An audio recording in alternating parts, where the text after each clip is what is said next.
right, I guess it's time to put the pieces together because we have another Shacknews Game of the Year award category for you all. That's right, Best Puzzle Game 2022. Can you figure it out? Can it be deciphered? We're about to find out with some hot nominations for Best Puzzle Game. Air horn, Yeah. air horn, air horn. Thank you, Bill. Thank I'd like you. to I'd like to quickly throw out a nomination if I may.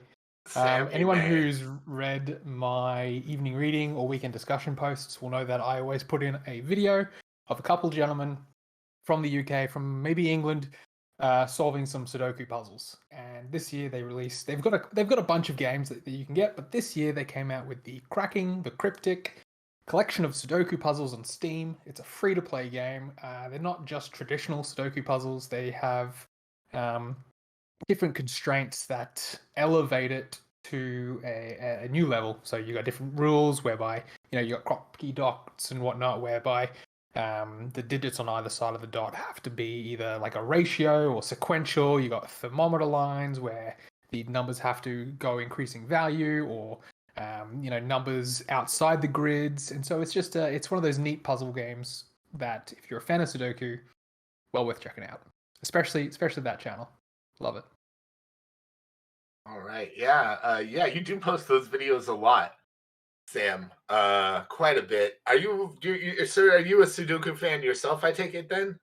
I'm not anywhere near as good or as talented as them, but I enjoy watching the logic manifest itself and seeing the step by step of how a solution can be found to a seemingly impossible puzzle. Some of these puzzles, they don't even have digits given, and it's just you have to find the break-in point based on the constraints presented to you. And if you can, there's that. As anyone who likes solving a puzzle, figuring it out is incredibly rewarding. Right on. Very cool. Yeah, I am not smart, so I can't do Sudoku. Not very good at it. Numbers, just not my thing personally.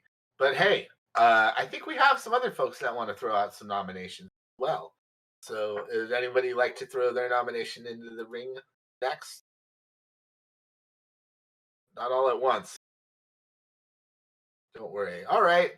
How about Morgan? What you want to talk about your nomination?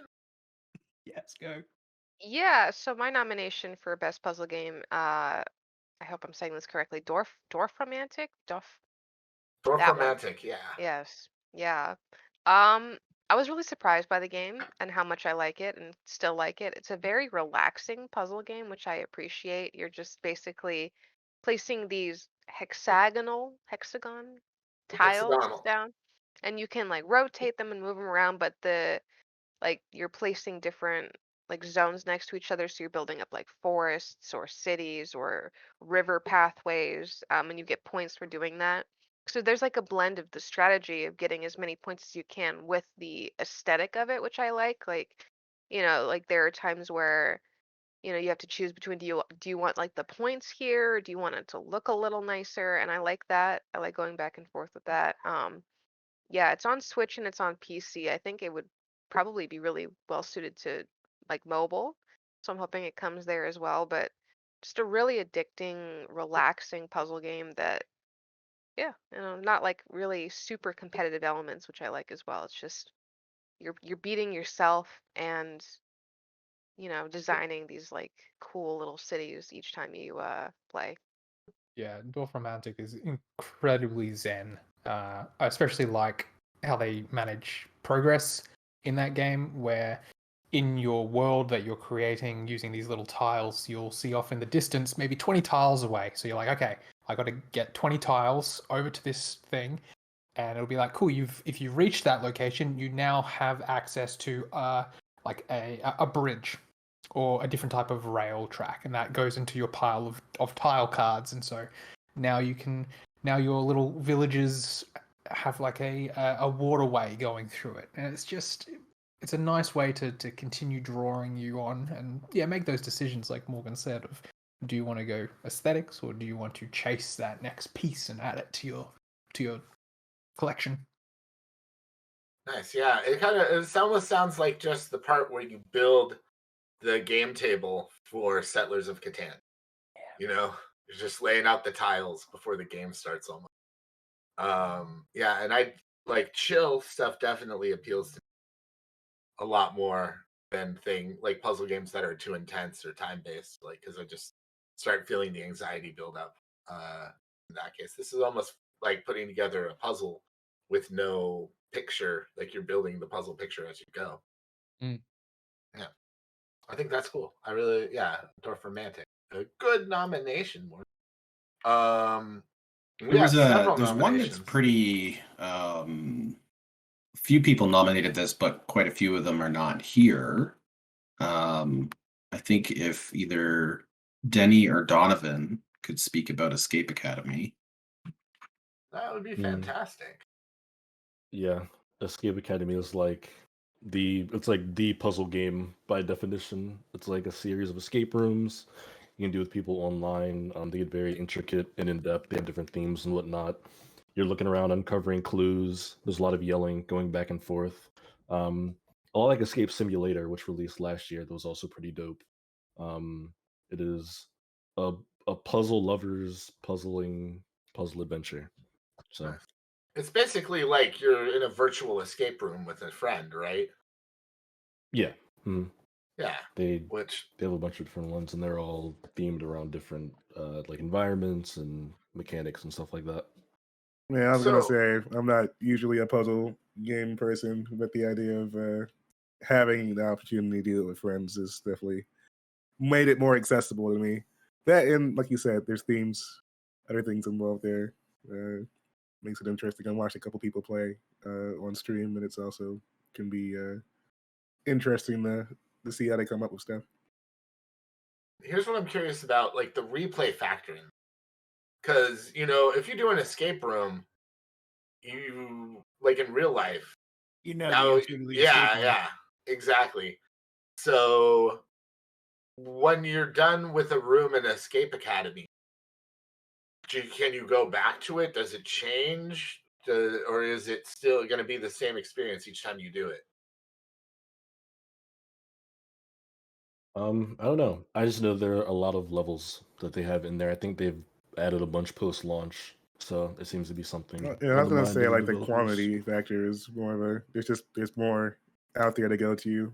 Me personally, I'm probably not trying to go through the same room more than once if I've already completed it. But if you failed, you know, there's more replayability there from the jump. Okay. On So that topic, basically, sorry, I'm bud. sorry. Yeah, basically, what you're telling me is they're sort of counteracting the fact that like the levels are very one and done by just throwing a lot of different levels at you. So by the time like you've maybe cycled through them all, you might not even remember what you did in the first one, sort of, or something like that.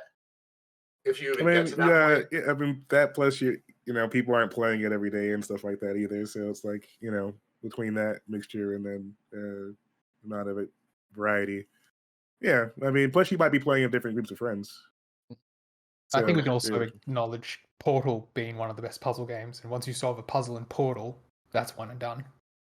But that's still That's fair. you get Yeah, that too. satisfaction of figuring it out. Yeah, it's also a story-driven game. I mean, you could say that about most games that are sort of on rails as far as like getting from point A to point B go, though, right? Mhm. So it's I don't know. I get what you're saying, but like that's a more narrative-driven experience to begin with, too. Um, yeah, this is like a puzzle game that's focused entirely on the puzzle aspect for the most part, right? There's not any real story tying this together. I was But more it's so just focused on the opportunity to also do the solving with other people.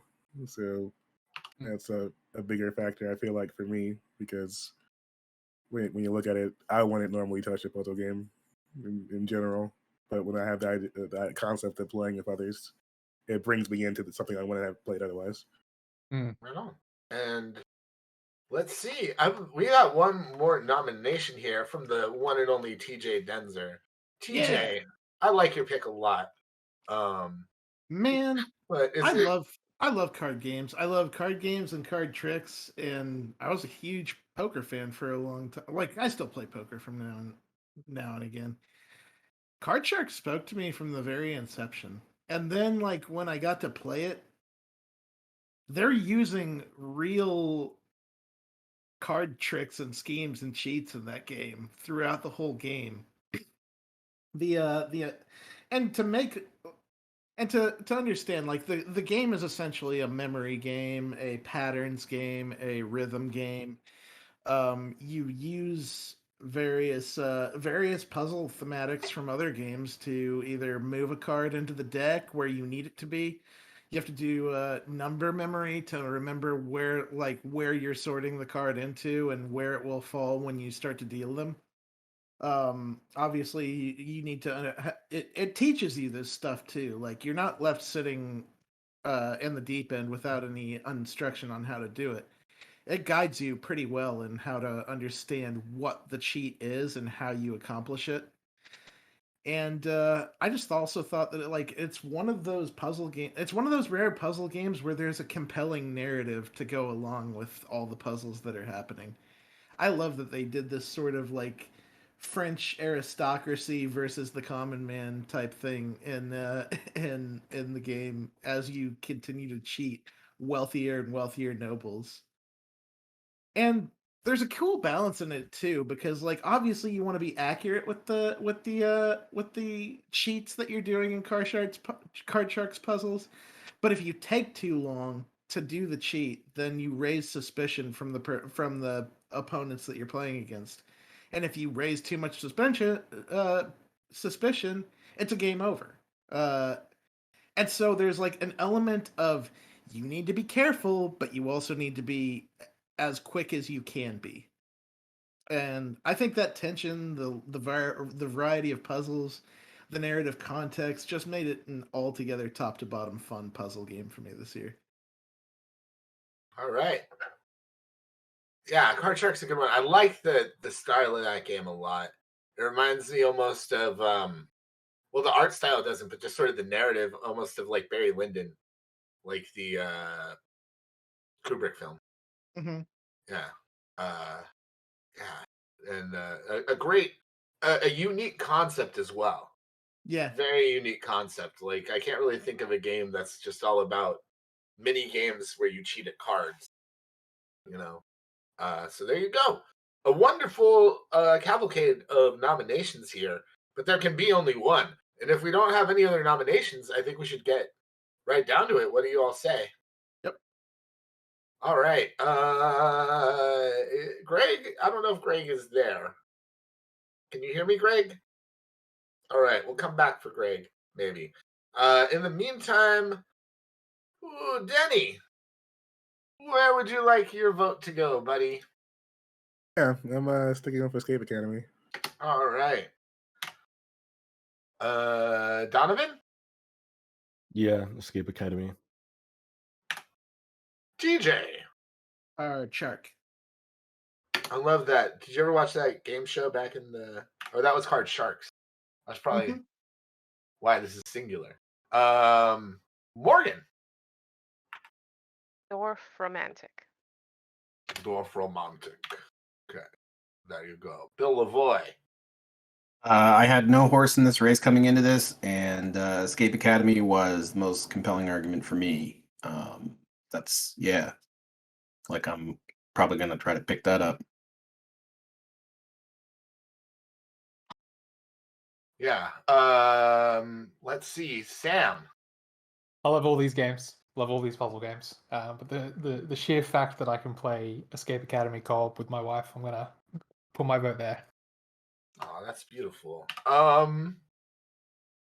Man, Dwarf Romantic, I think, appeals to me personally more than any of these other games. So I'm gonna give it my vote. David L. Craddock. Who would you like to vote for? That's a tough one. I didn't go into this backing any particular horse either. I looked at all the nominations. I was reading about him. I liked Morgan's argument for Dwarf Romantic. I will cast my vote there. Coolness. And now we have a few absentee votes to get through. So why don't we take a look at those? I'm going to start with Steve, who voted for Escape Academy. All right. And let's see where the young master Ozzy landed. He also voted for Escape Academy. Ozzy loves that game. Yeah, he is a big. I kind of wish he was here to talk about it because I'm sure he would have some impassioned Yeah. things to say. But unfortunately, we have no Ozzy today, so we must speak for him. And Asif also picked Escape Academy. I think there's a bit of a pattern here. Let me see if got anything for old Greg. All right, Greg also picked Escape Academy. Oh my. Well, it would seem that Escape Academy is the clear winner for best puzzle game of 2022. I'm calling it. I am not feeling so well. Analysis, I have succumbed to disco fever.